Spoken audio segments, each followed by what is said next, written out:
তাহলে রিজিক নিয়ে এত টেনশন করার কি আছে ভাই? টেনশনে কিছু আছে? কার কাছে রিজিক? আল্লাহ লিখে রাখছেন না?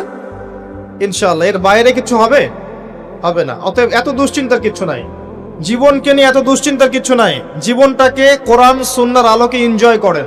কোরআন সুন্নাহকে দিয়ে জীবনকে এনজয় করা যায়। কোরআন এবং সুন্নাহর আনুগত্যের মধ্য দিয়ে আপনি জীবনকে উপভোগ করেন। টেনশন করার দরকার নেই।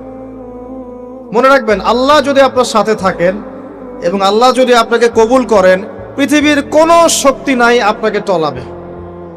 পৃথিবীর কোনো শক্তি নাই, পৃথিবীর সমস্ত শক্তি একত্রিত হয়ে আপনার চুল বাঁকা করতে পারবে না, যদি আল্লাহ আপনার সাথে থাকে।